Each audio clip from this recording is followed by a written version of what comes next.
Hey everybody, and welcome back to Fantasy Sports Insight, or FSI. My name is McKinley412. I'm one of the NHL coaches here. Today we're going to be breaking down this 4-game mini slate. What we're going to do is we're going to check the odds. We're going to go through every single game, talk about each of the teams, talk about which players kind of you want to target, and just kind of builds in general. So we'll just dive right into this with the odds. Detroit, minus 176 in the highest over-under game, battle of Detroit and Montreal. Montreal, I know they beat Toronto, but they're still going to be probably, a last-place team in the Atlantic Division this year. Detroit, they went out and made a whole lot of free agent signings, guys like Perron, Kubliak, Kopp, Chiarot, there's so many more. Hag. So who knows what the chemistry is going to be looking like for them. This is their first regular season game. Oftentimes when you get a whole lot of free agencies over the summer, chemistry is a little off, kind of have a slow start. So we'll see. But still, they're a pretty decent sized favorite on this slate. In a high total game at home. So you're probably going to be wanting to target some Detroit here. Tampa Bay at Columbus. Columbus lost Patrick Laine to injury, which is a big blow to them. So Tampa Bay is going to be a pretty decent favorite as well, but they are on the road. Winnipeg and New York, this is probably like my favorite game in terms of just like being an NHL hockey fan. New York, Winnipeg, I think is probably going to be a fun one to be paying attention to. And then Carolina at San Jose. Carolina is the heaviest favorite at minus 205, over under of 6, but again, a team on the road. So you can kind of see outside of like your favorites are the teams that are on the road, like in Tampa and Carolina. New York is a better team than Winnipeg, but, we have to be paying attention to the goalie situation in New York. They're going to be on a back-to-back, their third game in 4 nights. I don't think that Shesterkin's going to be in net. And when Shesterkin's not in net, it's a totally different ball game for New York. And then your other big favorite is Detroit at home, but it's Detroit. Can we really trust them? I don't think so. But we might have to. So let's go game by game. We'll break it all down here. We'll start with Tampa Bay on the road at Columbus. Like I said, a pretty decent sized favorite. Over under is 6. Tampa Bay, in their first game, everything went according to plan. I mean, I said it in the video, like they have that top line of Kucherov, Stamkos, and Point. And then just like everybody else. All 3 of them did great. They got a trifecta goal for us. And everybody else on the team, nobody on Tampa Bay outside of those 3 on the top line had more than 2 shots in the entire game against New York. So a little bit concerning. And it's kind of a team that, while they're so good, like they're a Stanley Cup threat, year in and year out, after that top line, there's not a whole lot of guys that you can feel safe in cash. So it's outside of this Kucherov, Stamkos, and Point. Obviously, Hedman, he's on D. He's fine and everything. But like all the other guys, you really can't trust in cash. Killorn, he skates on that top power play unit with them. So, he's obviously viable at 4.4K. And he would probably be the next guy that you're looking at. Sergachev, I love this guy. I think he's going to be a stud. His career is going to be fantastic. He's only 3.9K. He had a whole lot of block shots in his first game. He might see that again here on Friday night against Columbus. So I do think Sergachev is fine, but it's not just for the block shots that he got. He is a defenseman who can, generate offense as well. He can score a goal. He can get an assist, get his name on the score sheet. All things said and done. So Sergachev at 3.9K, I don't mind him if you do fall in this range for a defenseman. Colton's got a very nice shot to him.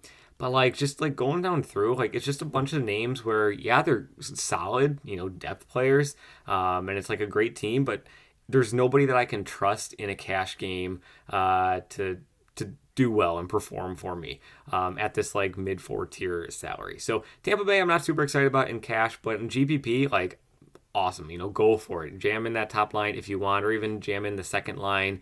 Put in Killorn, who plays on the top line, top power play unit, whatever you want. But it's for cash. I'm not super thrilled with Tampa Bay, even though they are such a heavy favorite. And the other side of the game, Columbus. The big news out of Columbus is they lost Patrick Laine on opening night, which is just an absolute blow to them. So he won't be able to skate with Johnny Gaudreau on that top line and Boone Jenner. So it's looking like who's going to be taking over his spot in the morning skate on Thursday. Obviously, I'm recording this the night before. You can kind of see the clock down in the corner there. But Danforth was the guy who skated on the top line, skating on the top power play as well for Columbus, and only 2.8K. Not a whole lot of upside to him. Really, the only interest in him at this point is that, he provides opportunity at a very cheap cost. 2.8K, near min price, at home, on the top line, on the top power play unit. If he has a dud kind of game, he's not going to burn you salary-wise, but the opportunity is there for him to score a goal on the power play. Play with the best skaters, the best shooters, the talent in Columbus. So I don't mind Danforth as just kind of like a cheap option that you could be going towards. Pay attention to the morning skate lineups on Friday. Things might change. But as for now, it looks like Danforth is going to be skating on that top line in power play 1.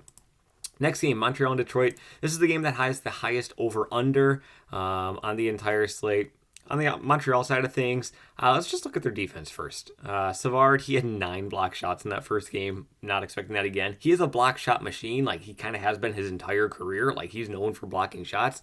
But I don't want to be paying $4,500 for a guy who I'm just kind of hoping gets some block shots. Hits the bonus. Weidman, 2.5K. He's another guy who can hit that block shot bonus just like Savard, but he's $2,000 cheaper, and he skates on the top power play unit for Montreal. So that is a bonus to Weidman there. Harris is the other guy, min price, 2.5K. He was really active in that first game against Toronto in all facets of the game. He got his name on the score sheet with an assist. He had 4 shots on net, 2 block shots, so he was 1 away from the bonus. I'm almost getting the double bonus as well.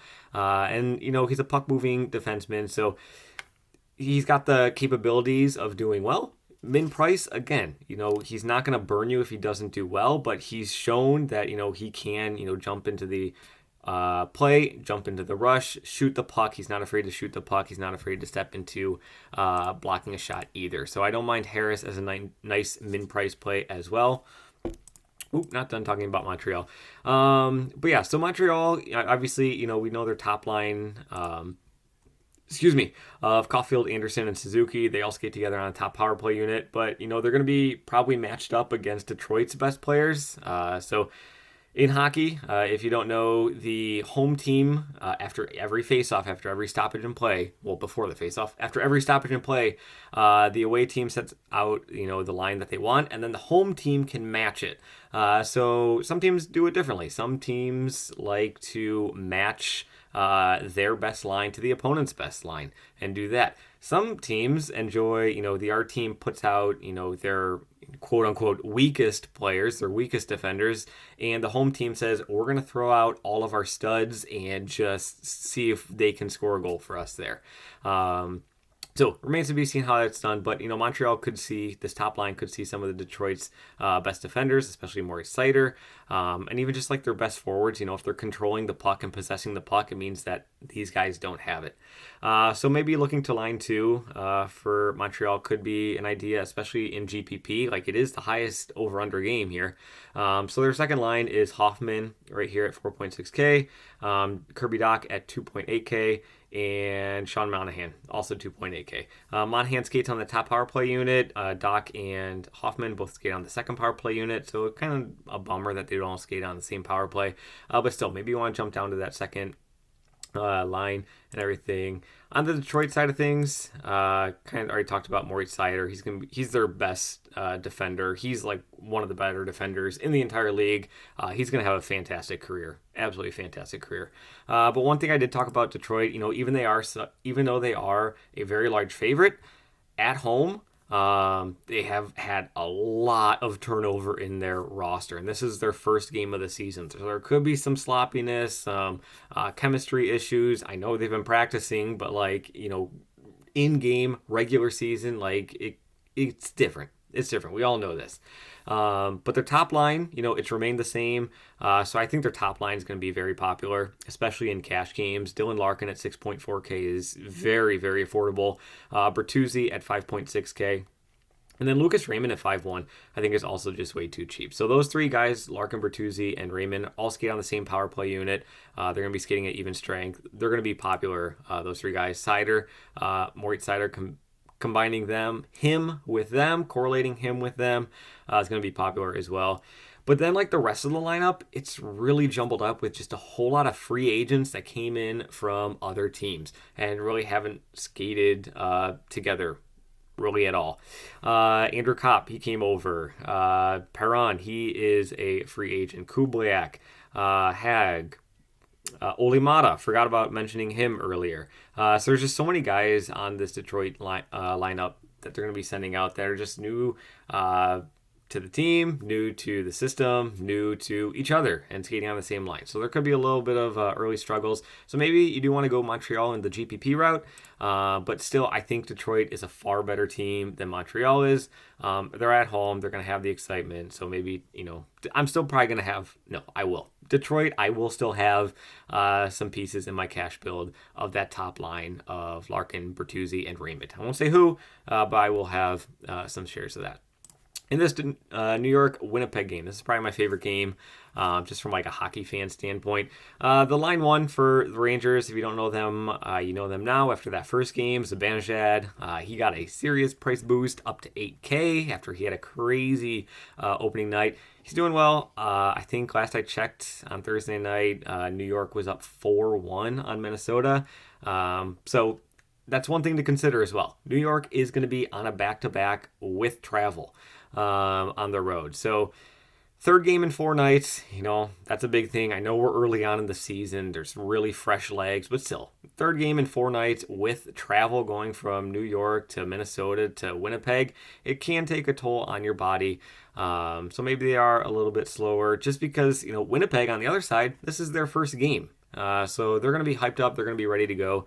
And New York, with their third game in 4 nights, probably won't be Shesterkin in net. Shesterkin is one of the greatest goaltenders in the entire world, if not the best goaltender in the entire world right now.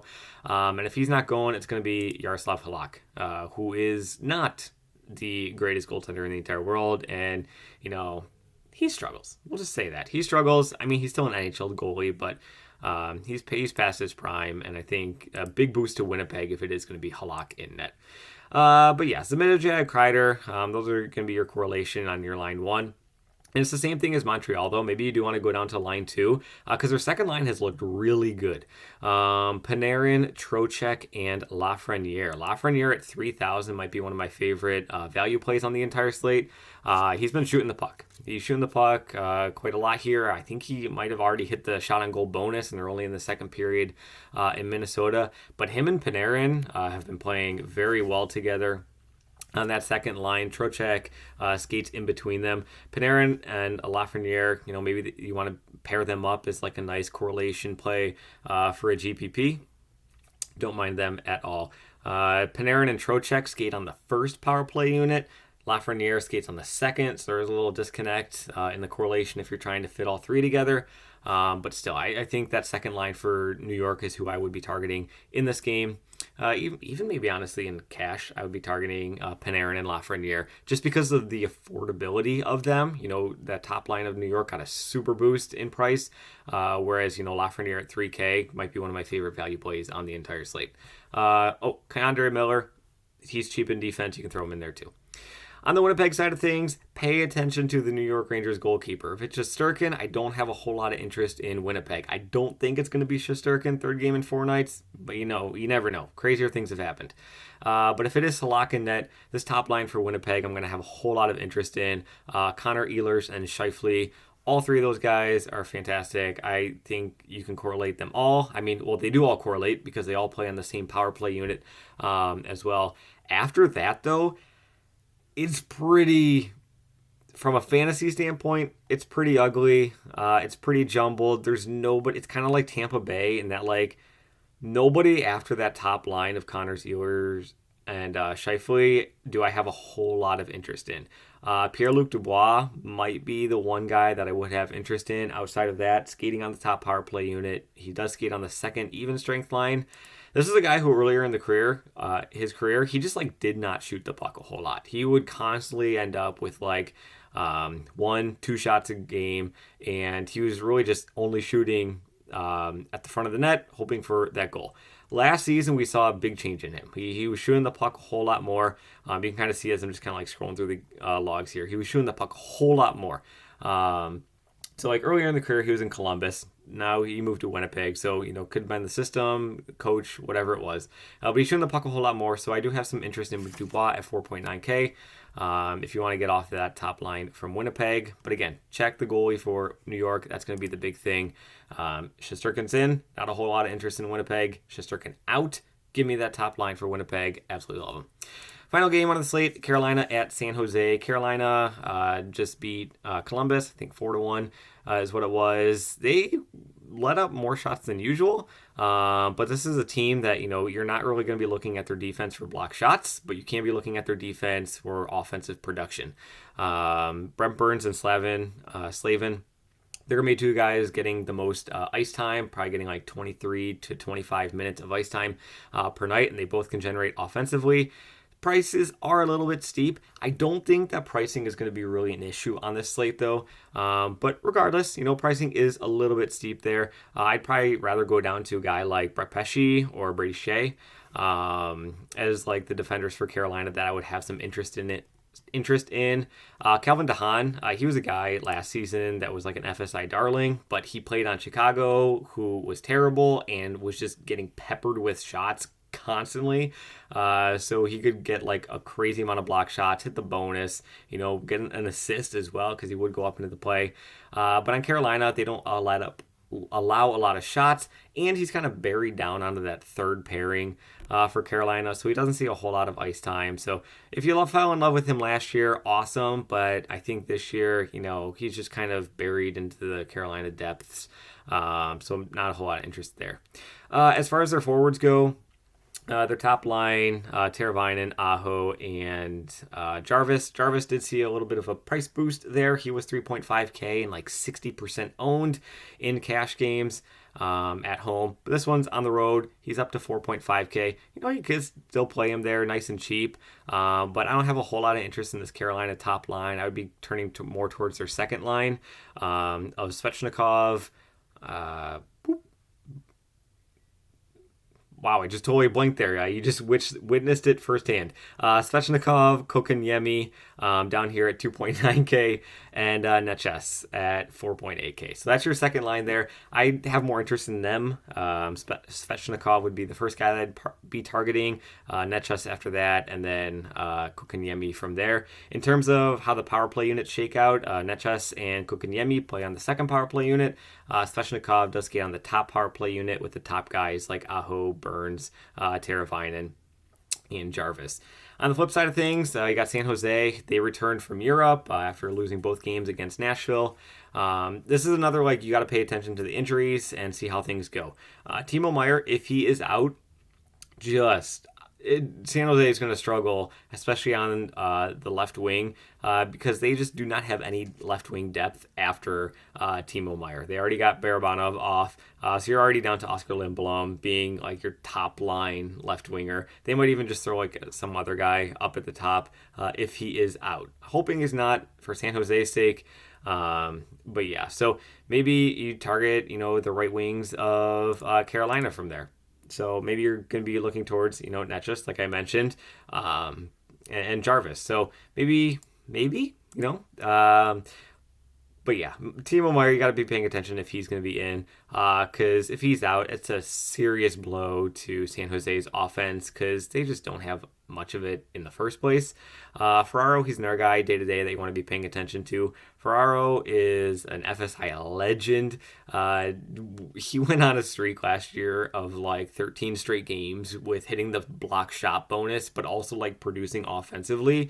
And he was consistently 5% owned or fewer, and he was only 3.5K. It was fantastic. He always had the flame where he was out producing, where his fantasy value was and everything. So it was great. So he's a legend. 4.9K though is a little concerning. I'm not sure I want to be playing him that high up. He did have a couple of assists over in Europe, but don't expect that offensive generation to occur. But Brent Burns is gone. He's kind of like filled in the role of he gets more ice time and all of that. But yeah, I could talk about that for a while, but I won't. I'll save you it. Luke Kunin, 3.2K. He's the value guy. He's on power play 1 for San Jose, but he has got a very limited floor. And really all of San Diego, wow. Really all of San Jose, I just don't have a whole lot of interest in, especially going up against Carolina. If you haven't figured it out by now, I just don't like to target teams against Carolina just because they possess the puck so much. It's just tough to generate much offense against them, and if you're not generating offense, you're not generating fantasy points, and I'm just not interested in that. So that's kind of the slate in a nutshell. Hopefully that kind of gave you a little bit of a player pool of who I'm interested in, some different guys that are really standing out, and just like the teams and how interested I am in as far as like cash games and GPP. So big news is going to be paying attention to the New York Rangers goalie situation. Big news is going to be paying attention to the injury situation in San Jose as well. And then Detroit, just seeing do they gel? Do they have the chemistry with all these free agents coming in? Who knows? If you say no, Montreal I think could be a very intriguing GPP play. Being the highest over/under on the entire slate. Line 1 is going to be Caulfield, Anderson, Suzuki. Line 2, Hoffman, Doc, and Monahan. So that kind of covers everything. Hopefully this was helpful. Thanks for watching as always. We really do appreciate it. And as always, good luck in your contests, and we will see you in the next video.